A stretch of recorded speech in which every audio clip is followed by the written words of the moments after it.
Royal ভিক্টোরিয়ায় অবস্থান করছেন, সেখানে দুর্বৃত্তকারীরা কিছু সন্ত্রাসী সেখানে তাদেরকে বিপন্ন করার জন্য, তাদের জীবন নাশের জন্য তাদের উপর চড়াও হয়, তাকে হেনস্থা করা হয়, তার পরিবারকেও হেনস্থা করে। ওই ঘটনার প্রতিবাদে ঢাকা মহানগর হেফাজতের পক্ষ থেকে আজকে এই প্রতিবাদ সভা আমরা কিন্তু এই ঘরের ভিতরে করার উদ্দেশ্য হলো, আপনারা সকলেই জানেন আমাদের দেশে করোনা মহামারী একটা বিপর্যয় ডেকে এনেছে। এই কারণে আমরা বাহিরে মুরব্বীদের পরামর্শ ভিত্তিক আমরা বাইরে আসতে প্রোগ্রাম করিনি। আজকে এই প্রতিবাদ সভা আমরা এখনই শুরু করতে চাচ্ছি।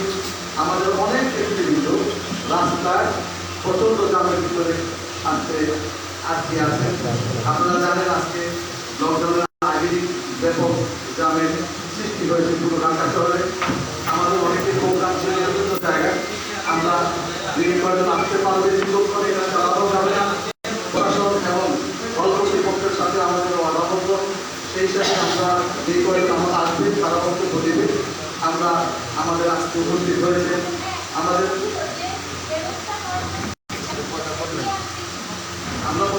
প্রতিবাদ সভাটা শুরু করি। এটা সাংবাদিক সম্মেলন না, আপনারা বক্তব্য আপনারা গ্রহণ করবেন।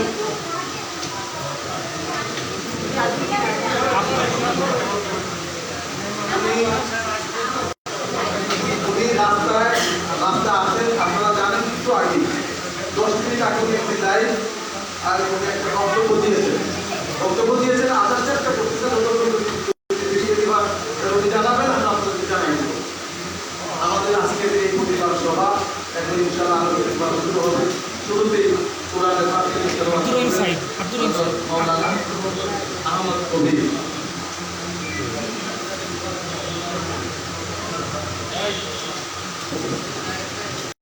أعوذ بالله من الشيطان الرجيم. بسم الله الرحمن الرحيم. الذين جعلوا القرآن عظيم وربك لنسألنهم أجمعين عما كانوا يعملون فاصدع بما تؤمر وأعرض عن المشركين إنا كفيناك المستهزئين الذين يجعلون مع الله إلها آخر فسوف يعلمون ولقد نعلم أنك يضيق صدرك بما يقولون فسبح بحمد ربك وكن من الساجدين واعبد ربك حتى يأتيك اليقين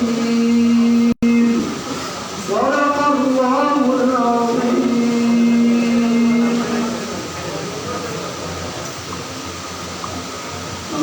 আমরা উপস্থিতি প্রিয় সাংবাদিক ভাইরা, আমরা আজকের এই অনুষ্ঠান করতে পারবো না। আমরা আপনাদেরকে আপডেট জানাচ্ছি, সেটা হলো আমাদের অনেক নেতৃবৃন্দ, কেউ সানারপা এবং কেউ চিটাঙ্গ, অনেক উত্তর থেকে রওনা দিয়ে প্রচন্ড গ্রামের ভিতরে আছে। এবং আমাদের আজকের মামুন সাহেব তিনি অনেক দূরে, এই মাত্র কথা হলো উনিও আসতে অনেক দেরি হলো। সেই জন্য আমরা আপনাদের মাধ্যমে আমরা সিদ্ধান্ত নিয়েছি আমাদের সহকারী যুগ্ম মহাসচিব, সহকারী মহাসচিব কেন্দ্রীয় আমাদের রাজি তিনি এসেছেন, তিনি মূল বক্তব্য দিবেন। তিনি মূল বক্তব্য দিয়ে আমরা প্রশাসনের সাথে এবং আমাদের কর্তৃপক্ষের সাথে যেভাবে বলেছিলাম যে করোনা মহামারীর কারণে আমরা সংক্ষেপ করবো, দেরি করতে আমরা শুরু করতে আমরা অনেক দেরি হয়ে গেছে। সেজন্য আমরা আমাদের মূল বক্তব্য প্রকাশ করে ইনশাআল্লাহ আমরা শেষ করে দেব। পরবর্তীতে আপনাদের সাথে ইনশাআল্লাহ আমরা আবার দেখা হবে, আমরা পরবর্তী সিদ্ধান্ত নেব। আমাদের আজকের যে উদ্দেশ্যে আমাদের আজকে এখানে আমরা অনুষ্ঠিত হয়েছি, আপনারা জানেন যে বাংলাদেশের একজন প্রখ্যাত হাদিস বিশারদ, আমাদের শুধু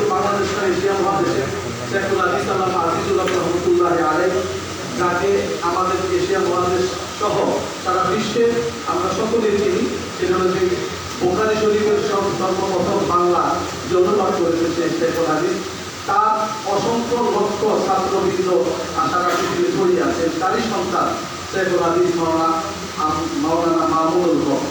তিনি এই দেশের শুধু হেফাজতের কেন্দ্রীয় নেতা নয়, তিনি বাংলাদেশ খেলাফতের নেতা নয়, আলহামদুলিল্লাহ সারা বাংলাদেশের 18 কোটি মানুষের অন্তরে জায়গা করে নিয়েছেন।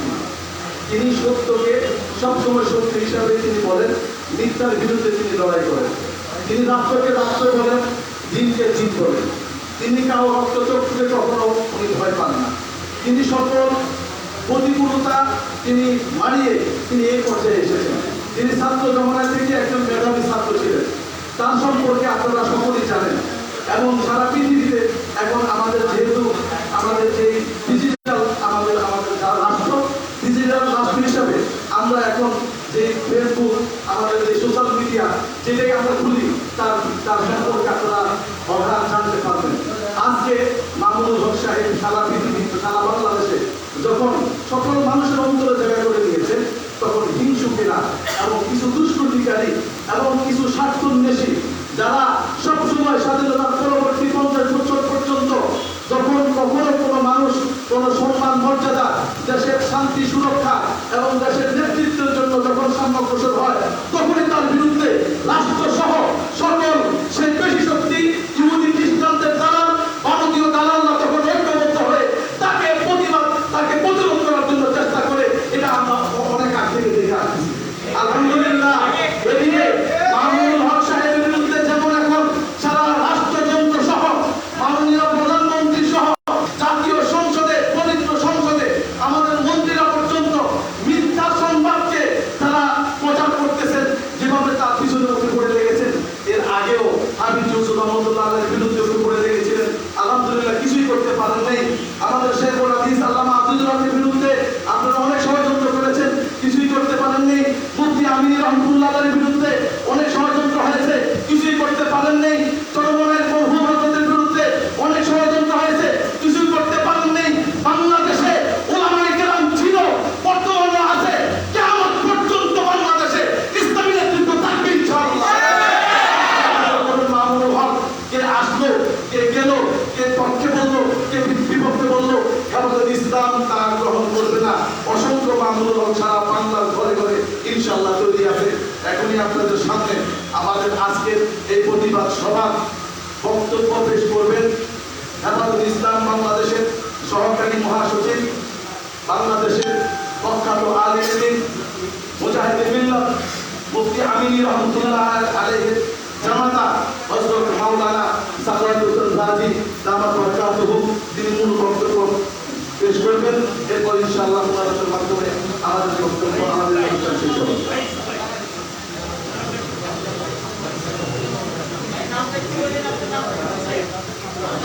নামটা আবার বলেন। সাখাওয়াত হোসেন রাজি, হযরত মাওলানা সাখাওয়াত হোসেন রাজি। আমাদের এখানে আরো উপস্থিত আছেন আমার টাইম বসে হেফাজত ইসলামের ঢাকা মহানগরের নেতা হযরত মাওলানা ইলিয়াস হামিদি, ঢাকা মহানগরের নেতা আনোয়ার হোসেন রাজি। আমার বাম পাশে আমাদের মূল বক্তব্য আজকে প্রধান বক্তা আমাদের মুফতি সাখাওয়াত হোসেন রাজি। তারপরে আছেন আমাদের তাকওয়া ফাউন্ডেশনের এবং হেফাজত ইসলামের সহকারী সমাজ কল্যাণ সম্পাদক হযরত মাওলানা গাজী ইয়াকুব।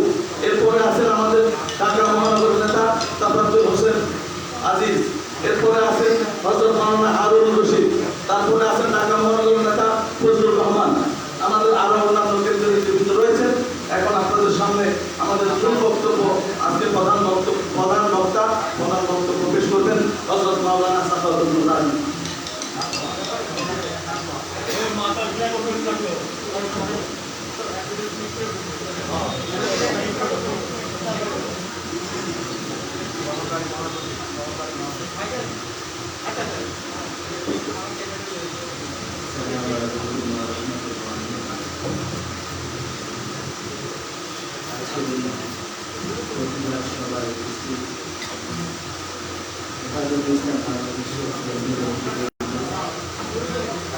ঢাকা মহানগর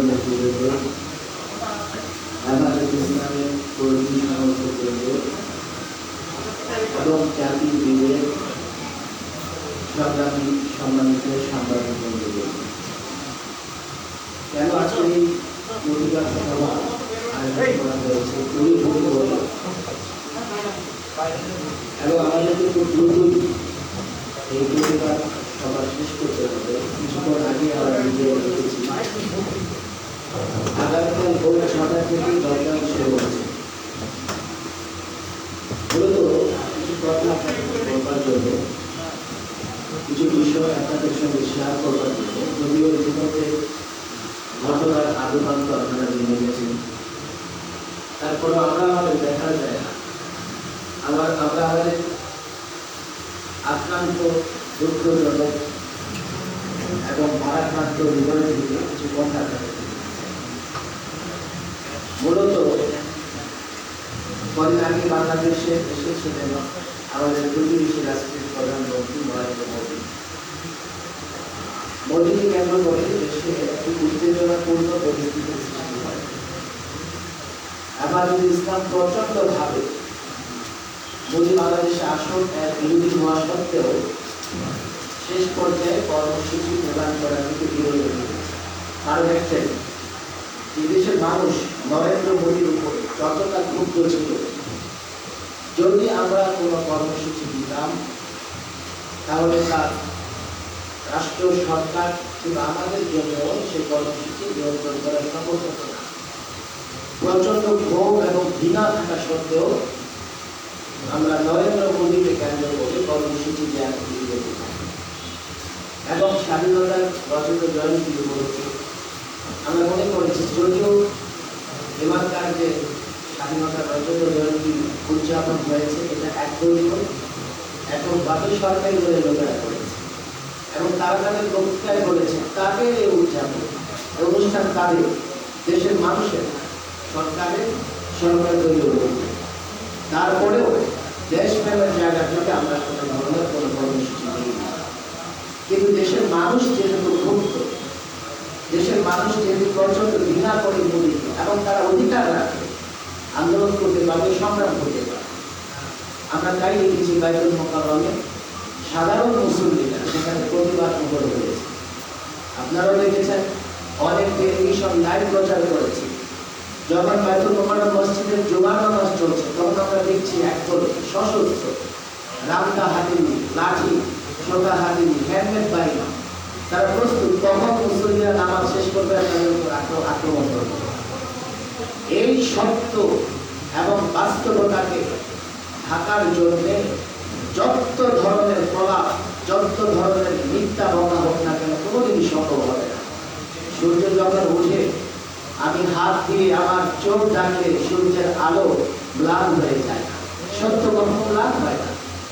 ওরা পারেনি, জাতি জেনে গেছে যে কিভাবে বাইতুল মোকাররম জাতীয় মসজিদে সাধারণ মুসল্লিদের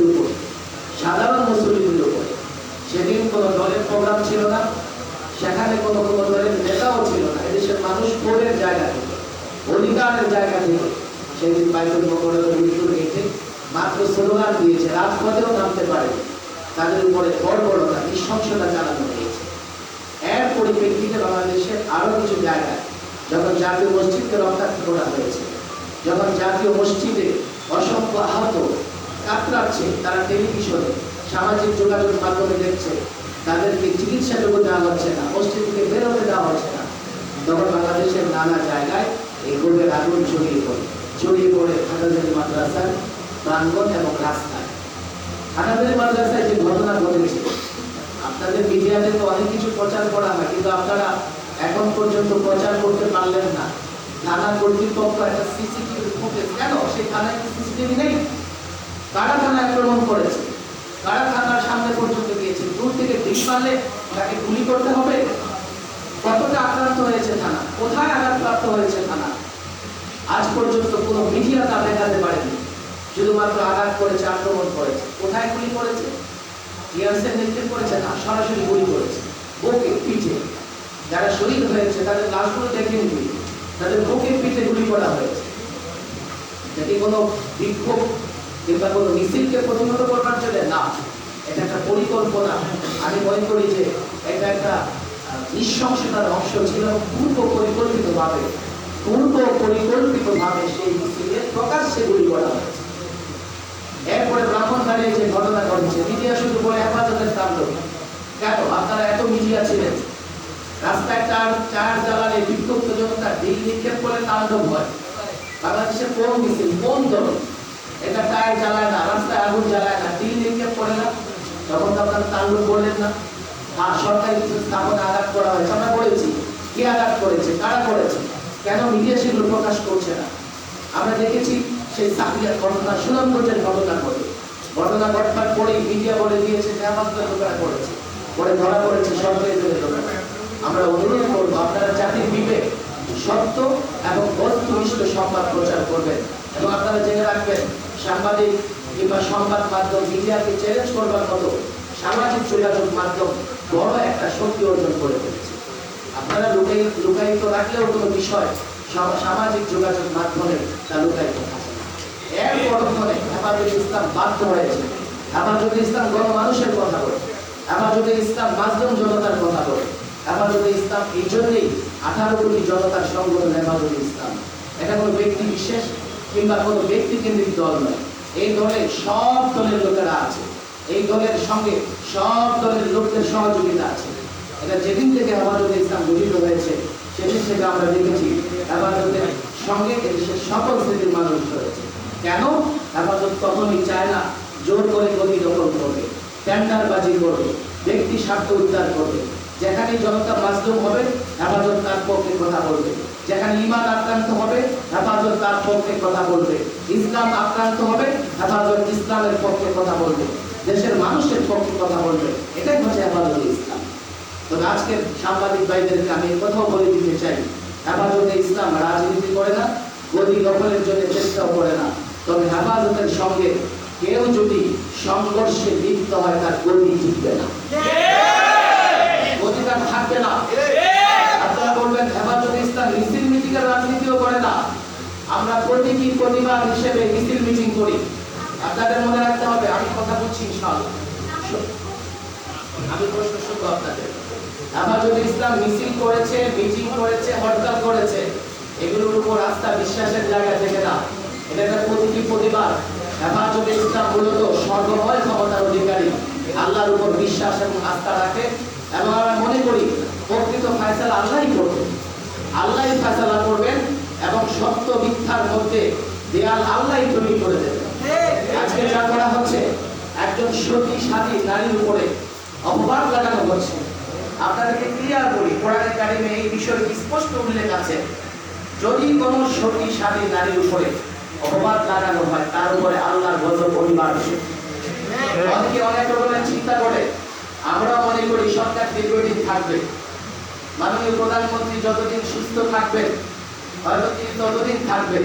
কিন্তু আজকে তার সংসদে বক্তৃতার পরে আমার মনে হচ্ছে সতী সাথী নারীর উপরে একজন আলেমকে নিয়ে তিনি যেভাবে কথা বলেছেন, সরকারি দল কেন হেফাজত চাইলেও আমার মনে হয় না বেশি দিন তাকে ঠিকা দিয়ে রাখতে পারে। স্পষ্ট করছি, মাওলানা মাহমুদ গতকাল লাইভে বলেছেন, আল্লাহর কসম করে বলেছেন, এই কথা স্পষ্ট, হালাল পদ্ধতিতে শরীয়ত সম্মত উপায়ে তিনি তাকে বিয়ে করেছেন, 2 বছর আগে বিয়ে করেছেন।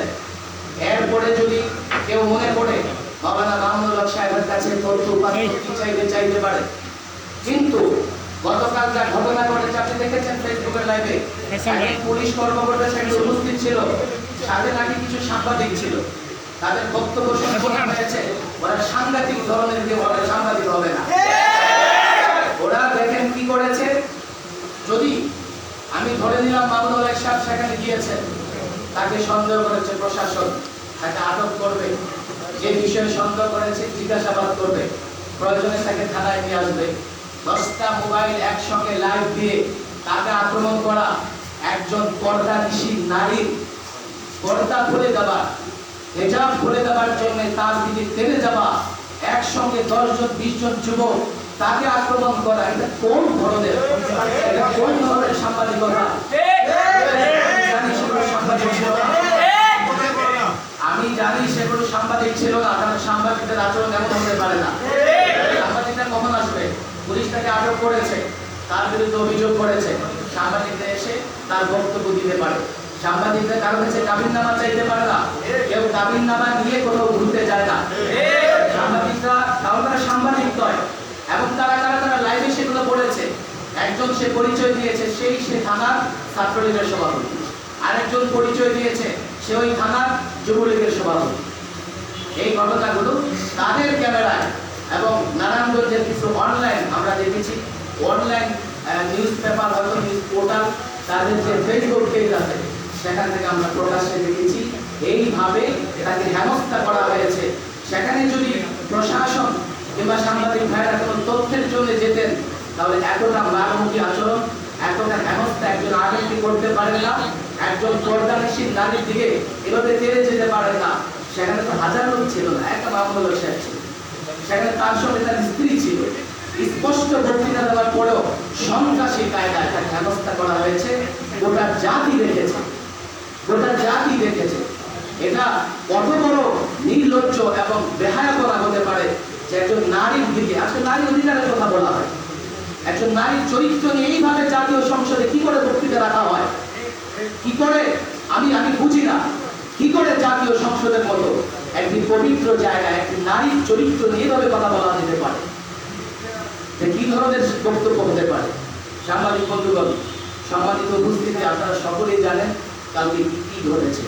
আজকেও মামলা সাহেব স্পষ্ট লাইভে এসে বলেছেন, এবং তিনি মোবাহালা বলে, এটা আপনারা বুঝবেন না, তিনি স্পষ্ট বলেছেন আমি যদি মিথ্যুক হয়ে আমার কথায় আমার উপর যেন আল্লাহর গজব করে, চ্যানেল গ্রহণ করুক ক্ষমতাসীনরা, তারা যদি মিথ্যুক হয় তাদের উপর যেন আল্লাহর গজব করে।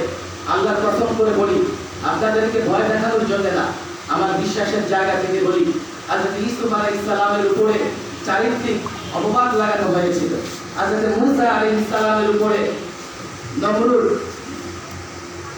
কারণ চারিত্রিক অপবাদ দিয়েছিল। কারণ হযরত মুসা আলাইহিস সালামের উপরে কারণ সে আল্লাহ তাবারক ওয়া তাআলা গোটা বড়ি মাটির নিচে দাবিয়ে দিয়েছিল। একজন নারী যখন ব্যথিত হয়, একজন নারী যখন কলঙ্কিত করবার চেষ্টা করা হয় নারীকে, তার আত্মা এতটা কষ্ট হয়, তার অন্তর এতটা ব্যথিত হয়, আল্লাহ তাবারক ওয়া তাআলা তার সেই আহাজারি রোনাজারি তার সেই ডাক কখনো ফিরিয়ে দেন না। এজন্য আমার ভয় হয় আমাদের কিছু করতে হবে না, আল্লাহর গজবে ষড়যন্ত্রকারীরা ধ্বংস হয়ে যাবে নিশ্চয়ই। ইসলাম বাহ্যিক শক্তিতে বিশ্বাস করে না, তারা রাতের বেলায় উঠে শুধু দিনের বেলায় মিছিল করেন। আমাদের কোনো ব্যক্তিগত স্বার্থ নেই, রাজনৈতিক স্বার্থ নেই, দেশের জন্য, দেশের কল্যাণের জন্য আমরা কথা বলি, আর রাতে উঠে দোয়া এবং কান্নাকাটি করি। আমরা বিশ্বাস করি আল্লাহ যা চান তাই করতে পারেন। অবশ্যই আল্লাহ তাবারক ওয়া তাআলা সত্য এবং মিথ্যার মধ্যে পার্থক্য তৈরি করে দেবেন। আমরা দুঃখিত, আমরা জাতি হিসেবে লজ্জিত। মাননীয় প্রধানমন্ত্রী নারী হয়ে একজন নারীর প্রতি যে আজকে অপবাদ দিয়েছেন, একজন নারীকে যেভাবে কলঙ্কিত করবার চেষ্টা করা হচ্ছে, এটা অত্যন্ত দুঃখজনক। এর নিন্দা জানানোর কোনো ভাষা আমাদের কাছে নেই। এবার মামুনুল হক সাহেব যে বক্তৃতা রেখেছেন, ব্যক্তিগতভাবে সেখানে পরবর্তীতে প্রশাসনের লোকেরা, আপনার লোকাল থানার যে ওসি এবং জেলা দায়িত্বশীল ঊর্ধ্বতন কর্মকর্তারা সেখানে উপস্থিত ছিলেন, তাদেরকেও তিনি বলেছেন। সব কিছু বলার পরে আজকে বক্তৃতা এসে আমরা এমন ধরনের বক্তৃতা শুনতে পাচ্ছি, মনে হয় যে মামুনুল হক সাহেব, আল্লাহ মাফ করুন, সেখানে কোনো অপবিত্র কাজ করতে গিয়েছিলেন। অত্যন্ত দুঃখজনক। আমি আপনাদেরকে ক্লিয়ার করতে চাই, মাওলানা মামুনুল হক সাহেব কসম করে বলেছেন এবং সর্বশেষ তিনি কথা বলেছেন, শরীয়তভাবে হালাল উপায়ে পারিবারিকভাবে মাওলানা মামুনুল হক সাহেব তার দ্বিতীয় স্ত্রী, যা এখন যাকে আমরা আলোচনা করছি, তার সঙ্গে বৈবাহিক বন্ধনে আবদ্ধ হয়েছেন। আমি মনে করি না এরপরে আর কোনো ধরনের কোনো কথা থাকতে পারে। আমি আপনাদের মাধ্যমে টোটাল বিষয়টা জাতির কাছে তুলে ধরতে চাই এবং আমি প্রশাসনের লোকদেরকে বলতে চাই, আমি পুলিশকে বলতে চাই, আপনারা একজন পুলিশ দিয়েছেন আর সন্ধ্যাপাড়া দিয়েছেন 20 থেকে 25 জন। কেন এতটা দুর্বল কেন? আপনার হেলমেট বাহিনীর কাছে বিক্রি হয়ে গেছে না? সরকারের পুলিশের উপর আস্থা নেই, সরকারের আলেম ওলামাদের উপর আস্থা নেই, তাহলে কি করে জনগণের উপরও আস্থা নেই? জনগণের উপর আস্থা থাকলে এইভাবে গুলি চলতে পারে না। এই গুলিতে ডিবারিয়াতে 16 জন শহীদ হয়েছে। কারা শহীদ হয়েছে? ওরা কি চায়না থেকে আমদানি করা হয়েছে? থেকে আমদানি করা হয়েছে, ওরা এদেশের জনগণ। এই রক্তের দাগ কোনোদিন বুঝবে না। বাংলাদেশ যতদিন বাংলাদেশ থাকবে, কোনো না দিন কোনো না কোনো মুহূর্তে এই রক্তের হিসাব বিকাশ জালেমদেরকে অবশ্যই দিতে হবে। সাংবাদিক বন্ধুগণ, আপনাদেরকে আগেই বলেছি যে আজকে উপরের আগে আমরা এই ঘরটা পেয়েছি। অনেক চেষ্টা করে কাল থেকে কোথাও আমরা প্রোগ্রাম করবার সুযোগ পাইনি, এবং আমরা প্রকাশ্যে প্রোগ্রাম এই জন্যই করিনি যেহেতু আগামীকাল ভোর থেকে লকডাউন শুরু হচ্ছে। তাছাড়া এই মুহূর্তে আমরা প্রকাশ্যে প্রোগ্রাম করতে চাইনি। নাহলে আজকে যদি গতকাল যে ন্যাক্কারজনক ঘটনা ঘটিয়েছে, সরকার দলীয় অঙ্গ সংগঠনের নেতারা আজকে বাংলাদেশে কমপক্ষে ঢাকায় 5 লক্ষ লোকের সমাগম, এবং এর জন্য হেফাজতে ইসলামের 5 ঘন্টা অপেক্ষা করতে হতো না। আমরা চাই না, আমরা কোনোভাবেই সংঘাতে জড়াতে চাই না। আমরা শান্তি শৃঙ্খলা বিশ্বাসী, আমরা শান্তিপ্রিয়। আমরা এখনো প্রশাসনের উপর আস্থা রাখতে চাই, তাদেরকে তাদের বিবেক বোধ আমরা জাগ্রত করতে চাই, তাদের মানবতা বোধ আমরা জাগ্রত করতে চাই। এভাবে দেশ চলে না। একজন প্রশাসনের লোক থাকবে আর সঙ্গে 20-25 জন সন্ত্রাসী থাকবে, আবার কেউ নিজেকে সাংবাদিক পরিচয় দেবে অনৈতিকভাবে। আমি যদি কোনো অপরাধ করি, অন্যায় করি, দেশের আইনের উপর যদি খোদ সরকারের আস্থা না থাকে, পুলিশ বাহিনীর উপরে যদি খোদ সরকারের আস্থা না থাকে, আমি জানি না এই দেশটা কিভাবে চলবে। এই দেশটা কিভাবে চলতে পারে? বেশি দিন চলতে পারে না। তবে এখনকার যে অবস্থা, এটা ইনশাআল্লাহ মুআফাজা হবে। আল্লাহর কসম করে বলছি, অবশ্যই আল্লাহর কাছে তাদের জবাব দিতে হবে। একজন শক্তিশালী নারীর উপরে অপবাদ দিয়ে আল্লাহ কোনোদিন বরদাস্ত করেন না। আল্লাহ কোনোদিন বরদাস্ত করেন না। আপনাদের মাধ্যমে সরকার প্রধানকে আমি তাওবা করবার আহ্বান জানাবো। আপনি ভুলে আছেন, ভুল তথ্যের উপরে নির্ভর করে আপনি এগুলো বলেছেন। আমি আশা করব যে আপনার বক্তব্য থেকে ফিরে আসবেন। আমরা আবার বলি ভাই, সাংবাদিক ভাইরা, আপনারা মনে করবেন না যে হরতাল মিছিল মিটিংয়ে আমাদের মূল আন্দোলন। আমাদের মূল আন্দোলন হচ্ছে আল্লাহ তাবারক ওয়া তাআলার কাছে রাতের দোয়া এবং কান্নাকাটি করা। যে কান্নাকাটি দোয়া কখনই বিফলে যায় না। মাহে রমাদান আসতেছে, আমরা পাবো, আমরাও গুনাহগার। তবে আল্লাহ এই মাহে রমাদানে আমরা আশা রাখি আল্লাহ আমাদের মাফ করে দেবেন, এবং যে অপরাধ তারা করছে এই অপরাধ আল্লাহ ক্ষমা করবেন না যতক্ষণ না প্রকাশ্যে তারা তওবা করে। আপনাদেরকে ধন্যবাদ জানাই। আমরা নিয়মতান্ত্রিকভাবে সাংবাদিক সম্মেলন করতে পারিনি।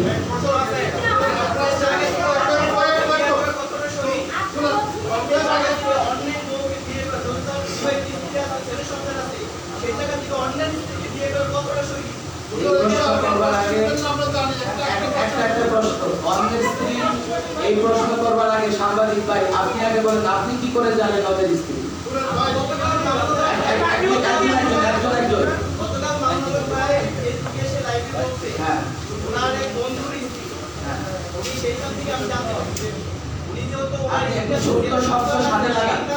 আপনি একটু ছোট্ট, আপনি কারেকশন করছেন, আপনি একটু ছোট্ট শব্দ সাথে লাগান, কথাটা শুনতে হবে। কোন নারী যদি তালাকপ্রাপ্তা হয় বা বিধবা হয়, তাকে বিয়ে দেওয়া যাবে না, অন্য কেউ বিয়ে করতে পারবে না, এই বিধান ইসলামে নাই। এটা অন্য কথা বলছি।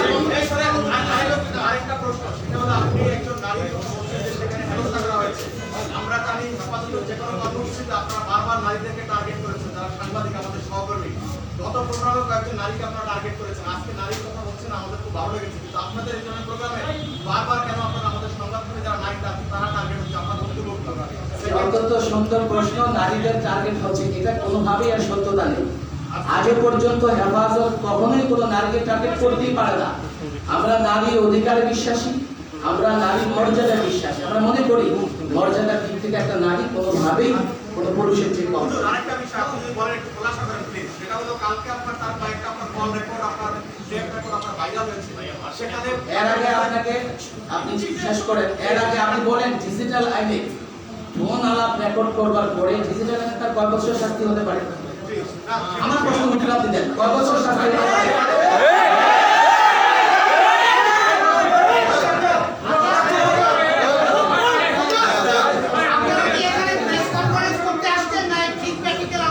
আমরা প্রতিবাদ করতে সবাই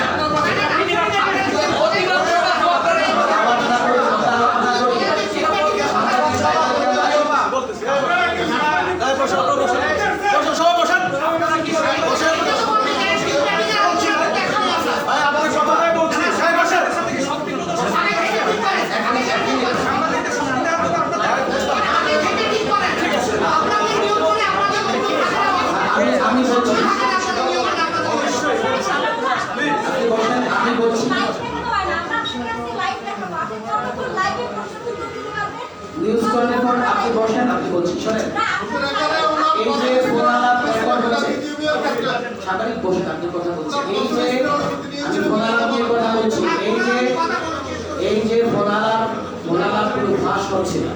প্রথম কথা হচ্ছে যারা এই ফোন আলাপ মানে এডিট করে, কাটসাট করে বা বানিয়ে ফাঁস করছে, আমরা তাদের বিরুদ্ধে আইনি ব্যবস্থা নেব। যখন আমরা তাদের বিরুদ্ধে আইনি ব্যবস্থা নেব, তখন এরপরে আপনারা আমাদের জিজ্ঞেস করবেন যেটার সত্যতা কতটুকু। আমরা চ্যালেঞ্জ করে এগুলোকে আইনি ব্যবস্থা নেব। এগুলো আইন বিরোধী এবং এগুলো শাস্তিযোগ্য অপরাধ। হুজুর, আইন বিরোধী আপনার সাথে আমরা ধরেন মানলাম আইন বিরোধী। আমরা যেটা স্পেসিফিক প্রশ্নটা এসছে, এই ফোনালাপ সত্য কি মিথ্যা, তিনি ওখান থেকে বের হয়ে তার স্ত্রীর কাছে ফোন দিয়েছিলেন কিনা, কারণ আমাদের কাছে ফোন রেকর্ড সহ ওনার অথেন্টিক সিরিয়াল আপনি যদি বুঝে না থাকেন তাহলে বলি, ফোন রেকর্ডের যে কল লিস্ট থাকে সেই কল লিস্ট এসেছে। কিভাবে এসেছে সেটি আলাদা বিষয়, আমরা সোর্সের নাম উল্লেখ করছি না। তাহলে আপনাকে বলতে হবে তিনি ওই সময় তার স্ত্রীর সাথে দাবিদার তার সাথে কথা বলেছেন কি বলেন। ঠিক আছে ভাই, আমাদের সময় কম, আর কি প্রশ্ন করতে চান?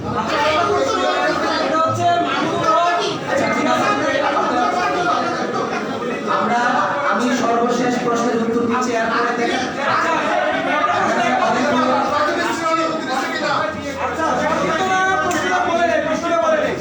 এখানে যেহেতু আপনারা বললেন যে নরেন্দ্র মোদীকে আশাকে কেন্দ্র করে আপনারা প্রতিবাদ জানিয়েছেন, তো এই একই স্থানে এখানে মামুনুল হক, আপনি যেখানে বসা আছেন ঠিক সেখানে মামুনুল হক বলেছিলেন সাংবাদিকদের এক প্রশ্নের জবাবে যে তারা রাজপথে নেমে কোনো প্রতিবাদ করবে না, কিন্তু তারা পরবর্তী সময়ে আপনাদের হেফাজতের কর্মীরা রাজপথে নেমে প্রতিবাদ করেছেন এবং আপনার কথাতেই আসছে যে আপনারা যদি টায়ার চালান সেটা তাণ্ডব নয়, অন্যরা করলে আপনাদেরকে বলা হয় তাণ্ডব, কিন্তু অন্যরা করলে তাণ্ডব নয়।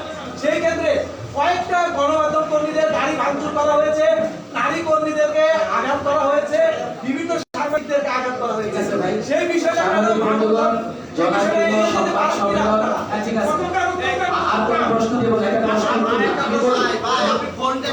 প্রশ্নগুলো আসছে একটু রাখেন, যে প্রশ্নগুলো আসছে এখানে কোনো মানে কি বলে নিয়ন্ত্রণহীন কোনো বিষয় না। আর আমরা সংবাদ সম্মেলনে প্রতিবাদ সময় আমাদের বক্তব্য তুলে দুটো প্রশ্নের উত্তর দিয়ে আমাদের শেষ হবে। সর্বশেষ যিনি বলেছেন আমার বক্তৃতাতে কোনো কন্ট্রাডিকশন নাই। আমি তো প্রথমেই স্পষ্ট বলেছি যে আমাদের কোন কর্মসূচি ছিল না। মামুন সাহেব যেটা বলেছেন সেটাই বলেছি। আপনি এটা কোথায় ফেলে যে আমি বলেছি যে আমাদের কর্মসূচি ছিল?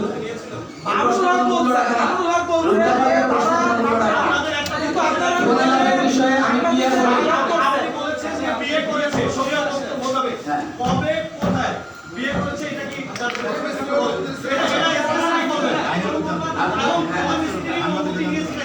ধন্যবাদ সাংবাদিক ভাইরা। আমি আপনাদেরকে বলি কবে, কখন, কিভাবে বিয়ে করেছে মামুন সাহেবের বক্তৃতা, এটা তার ব্যক্তিগতভাবে তিনি বক্তব্য দিবেন, উত্তর দেবেন। আমরা হেফাজতে ইসলামের পক্ষ থেকে কমন জায়গাগুলো নিয়ে কথা বলছি। যদি আরো বেশি কারো জানার প্রয়োজন হয় মামুন সাহেব অবশ্যই বুঝে সাথে কথা বলবেন। আপনারা উত্তর দেওয়া যাবে না। আমি ফোনালাপ নিয়ে আমার সর্বশেষ কথা বলছি। সাংবাদিক বন্ধুগণ শোনেন, একটা প্রশ্নের উত্তর আমি যে সময় হাতে নাই। এই ঘটনা আপনারা কোথাও কমিটি করবেন কিনা? আপনাদের সংগঠনের পক্ষ থেকে আপনারা আলোচনা করে আর প্রশ্ন করবেন না। আচ্ছা, আমি 8 মিনিটের সময় হাতে নাই। লাস্ট প্রশ্ন এটা হলো যে আপনি নিজেই বলেছেন হেফাজতের এই প্রোগ্রামে অনেকে আপনারা আহত এবং নিহত হয়েছে, আপনাদের সহকর্মীরা যাদের জন্য আপনারা ব্যতীত। এরকম একটা সময় আপনার মামুনুল হক যে আপনার গিয়েছে, ঠিক আছে, আপনার রিপ্লেসমেন্ট ভিজিটে আপনার এটা আপনাদের এই যে চেতনা বা আপনার ধর্মীয় মূল্যবোধ এর সাথে যায় কিনা একটু স্পষ্ট করেন। কিন্তু আর প্রশ্ন করবেন না ভাই, 8 মিনিটের সময় হাতে নাই।